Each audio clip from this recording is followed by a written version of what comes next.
చంద్రశేఖర్ గారికి, నా సహకరించడానికి శ్రీనివాస్ గారికి, కవిన్ గారికి, కృష్ణ గారికి, ఇక్కడికి వచ్చిన మిగతా జిల్లా వివిధ స్థాయిలో ఉన్న మిత్రానికి పాత్రికేయులకు మాట్లాడుతున్న మిగతా అందరికీ పేరు పేరున నా హృదయపూర్వక నమస్కారాలు. స్వాతంత్రం వచ్చిన తర్వాత ప్రజలతోటి ప్రజల కోసం చేయబడ్డ అత్యంత ప్రాముఖ్యత కలిగిన చట్టం సమాచార చట్టం. జవాబుదారీగా పారదర్శకత ఈ లక్ష్యంగా ప్రజల సొమ్ము ప్రజల కోసం పనిచేస్తున్న ప్రతి బాధ్యతాయుతమైన అధికారి కానీ ఉద్యోగి కానీ తెలుసుకునే హక్కు ప్రజలకు కల్పించబడ్డ అతి సాధారణమైన చట్టం.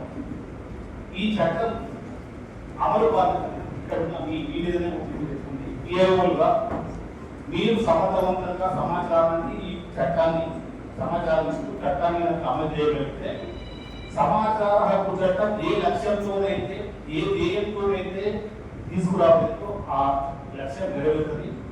దానికి అనుగుణంగానే జిల్లా యంత్రాంగం పనిచేస్తుందని విశ్వసిస్తున్నాం.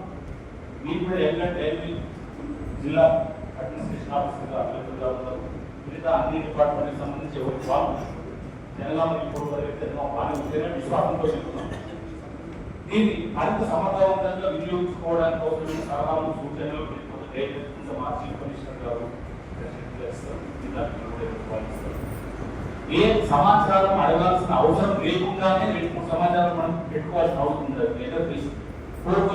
రిజిస్టర్ దానికి సంబంధించి పబ్లిక్ అథారిటీ ఏ లక్ష్యంతో పనిచేస్తుంది, దాని నిధులేంటి, అధికారాలేంటి, బాధ్యతలు ఏంటి, దాంట్లో ఉన్న పనిచేస్తున్న వారు ఎవరు, ఎక్కడెక్కడ పనిచేస్తున్నారు అనేది ఈ 4-month వీక్ ద్వారా వాలంటరీ డిస్క్లోజర్ అనేది చాలా ముఖ్యమైనది. దానివల్ల సమాచారం సగం అంటే ఎక్కువ దాదాపు 75% 4-month వీక్ సరిగ్గా నిర్వహిస్తే సమస్య జరుగుతాయి. దాంతో పాటు రిజిస్టర్ 1 PA దగ్గర, రిజిస్టర్ 2 అప్లీట్ అథారిటీ దగ్గర ఉంటాయి. ఈ 2 రిజిస్టర్లు కూడా ఎప్పటికప్పుడు సకాలం మెయింటైన్ చేయడానికి ఈ సందర్భం సూచన చేయబడుతుంది. వీటికి సమాచార శాఖలో హక్కు చట్టానికి కమిషనర్లు వచ్చి 14 తారీఖు వస్తుంది. ఆ 3 నెలలు అవుతుంది. ఆ తర్వాత ఏ కమిషనర్ అయినా ఎక్కడికైనా వచ్చి మీరు తనిఖీ చేసే అవకాశం ఉంది. దానికోసం ముందుగా ఏ మండలానికో, మారుమూల గ్రామానికో, ఏ పబ్లిక్ అథారిటీకైనా రావచ్చు.